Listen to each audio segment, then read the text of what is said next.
everybody. Welcome to another episode of Eric's Camping Adventures.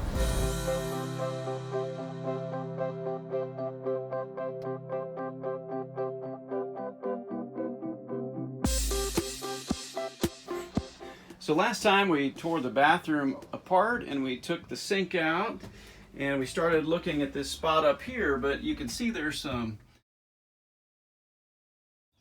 screws coming through, and they come through from a seam that's on the exterior that's held together by some screws that come all the way through to this board. Now it is interesting, you can see, and I'll show you on top in a minute, that there are some screws coming through here. These are the trim screws that form that seam, and it looks like they go all the way through across here. So when I replace this board, I'm going to have to make sure I get it long enough to become an anchor for that seam and the screws that go through and anchor it. So let's go back to the outside before we start pulling these boards out.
You can see now that all of the seam screws are backed out, and the only thing that remains are these screws that are related to the roof rack on the top, and there's 4 here and 4 here.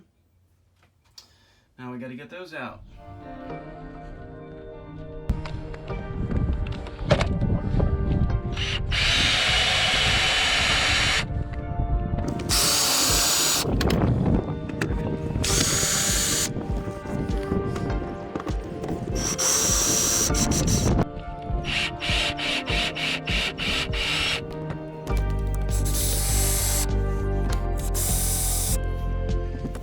So I have all the screws out now, and now I just have to wedge that piece out of that space, which doesn't look like it's going to be a very simple thing to do. Looks like the first one coming out is going to be really tough. The second one will have more space, but this is looking to be a challenge.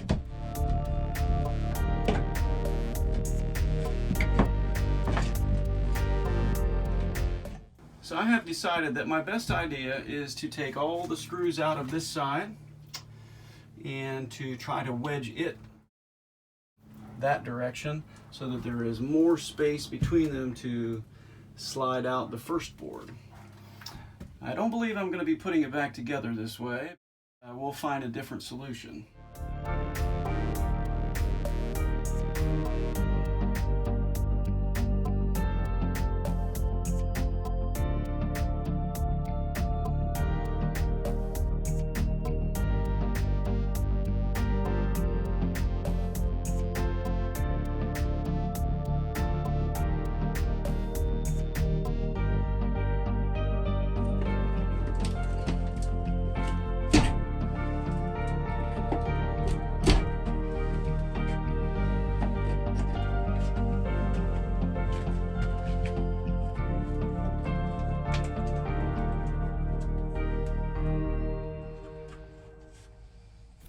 I decided to use my skill saw set at a depth of the blade just a little less than the width of the board.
So this is the appearance of the ceiling with the boards removed and the screws out, and you can see all the little light holes where each of the screws were.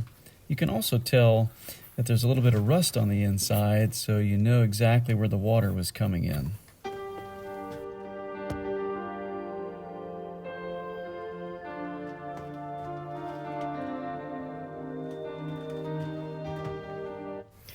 So I decided that I needed some time to think about how I was going to repair this. I decided to caulk all of the little holes from the outside and the inside to make sure no water came in case it rained during the week. Just wrap it up for the day.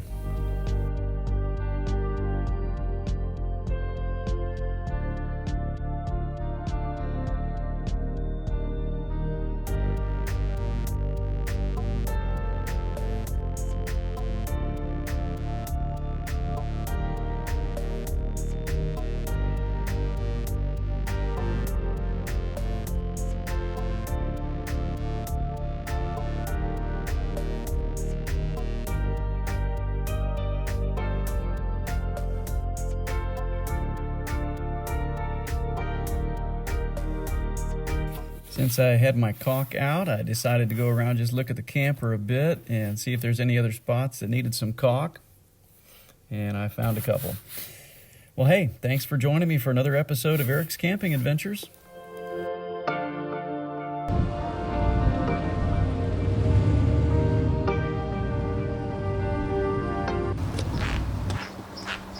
Your shoes are squeaking on my video. I have it running right now.